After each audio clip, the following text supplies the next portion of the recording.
नमस्कार, मैं अभिनय आकाश और आप देखना शुरू कर चुके हैं प्रवास साक्षी का खास कार्यक्रम मोस्ट रिलायबल इन्फॉर्मेशन यानी एमआरआई। यूरोपीय देश स्वीडन के नाटो में शामिल होने का रास्ता लगभग साफ हो चुका है।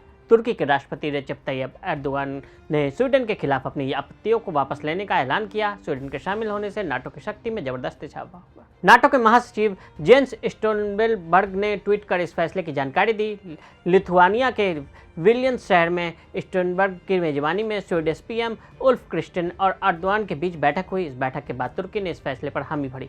हालांकि भी इस फैसले पर तुर्की के संसद में मुहर लगना बाकी है। बातचीत के बाद एक साझा बयान में दोनों देशों के काउंटर टेररिज्म पर सहयोग पर सहमति भी दी। स्वीडन ने कहा कि वह तुर्की के यूरोपियन यूनियन में शामिल होने की कोशिशों का समर्थन करेगा।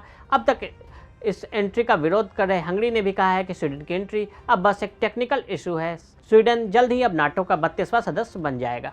200 सालों से नहीं लड़ा कोई युद्ध। 1814 के बाद से स्वीडन ने कोई बड़ा युद्ध नहीं लड़ा। आखिरकार 200 साल पहले स्वीडन और नॉर्वे युद्ध हुआ था। दोनों विश्व युद्ध में भी स्वीडन का रुख तटस्थ रहा था। स्वीडन नाटो सक्रिय सहयोगी रहा है। उसने इराक अफगानिस्तान में शांति सेना भेजी थी, लेकिन रूस के यूक्रेन पर हमले के बाद स्वीडन अपनी निर्गुट विचारधारा छोड़ने को मजबूर हो गया। कितना ताकतवर है स्वीडन?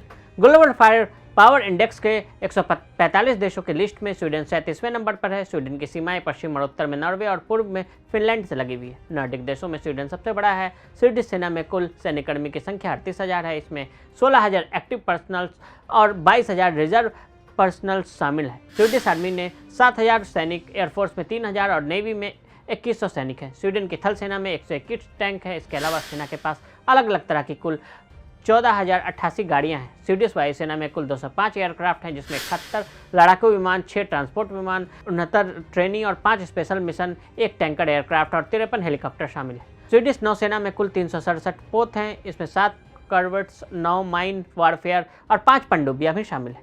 अमेरिका ने स्वीडन को कैसे मनाया? पिछले कुछ समय से एर्दोगान की अगुवाई में तुर्की मुस्लिम देशों का अगुवा बनने की कोशिश कर रहा है। ऐसे में स्वीडन की दक्षिणपंथी सरकार को लेकर उसने अपना गुस्सा कई बार जाहिर भी किया। यही वजह है कि पूरे 1 साल तक नाटो की एंट्री को लेकर जिद पर वो अड़ा रहा और वीटो से पीछे नहीं हटा। अब एकाएक पुराने स्टैंड पर यू टर्न लेकर उसे सबको चौंका दिया। हालांकि कहा जा रहा था कि अमेरिका को मालूम था कि आखिरकार तुर्की मान जाएगा।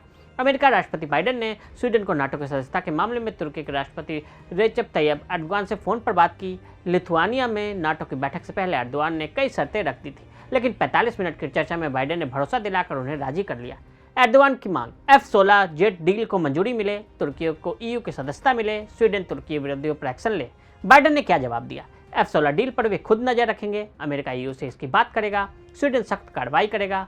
तुर्की का व्यापक एजेंडा। वैश्विक मामलों पर मध्य पूर्व परिषद के एक अनिवासी वरिष्ठ साथी गैलिब डले के अनुसार नाटो में स्वीडन की सदस्यता पश्चिम की ओर से विशेष रूप से अमेरिका की और तुर्की के एजेंडे में एक उपशीर्षक रही है। डाले ने अल जजीरा को बताया कि इस प्रक्रिया में पहले दिन ही अंकारा की वाशिंगटन से F-16 को लेकर उम्मीदें स्पष्ट हो गई। हालांकि तुर्की ने भी स्वीडन की प्रक्रिया के माध्यम से यूरोपीय संघ के देशों को आमतौर पर अमेरिका के साथ अपने संबंधों में सामान्यीकरण और सुधार की मांग की है। इसे एक खूंटी के रूप में इस्तेमाल किया। वार्ता के बाद जारी एक संयुक्त बयान के अनुसार स्वीडन वार्षिक त्रिपक्षीय वार्ता के माध्यम से अंकारा की सुरक्षा चिंताओं को दूर करने के लिए इसके साथ मिलकर काम करने पर सहमत हुआ है, जिसमें नाटो भी शामिल है। 2022 में मैड्रिड में इसी तरह लागू की गई थी और डील की प्रतिध्वनि करते हुए स्टॉकहोम ने पुष्टि की थी। गठबंधन में शामिल होने के बाद उसके आतंकवाद विरोधी प्रयास जारी रहेंगे। स्वीडन ने दोहराया कि वो कुर्द लड़ाकू समूहों का समर्थन नहीं करेगा और इस संगठन को तुर्की फतहुल्लाह आतंकवादी संगठन के रूप में वर्णित करता है। तो आज हमने आपको तुर्की के स्वीडन पर बदलते रुख के बारे में बताया। आज के लिए तो इजाजत। ऐसी रिपोर्ट्स को देखने के लिए देखते रहें प्रवास साक्षी।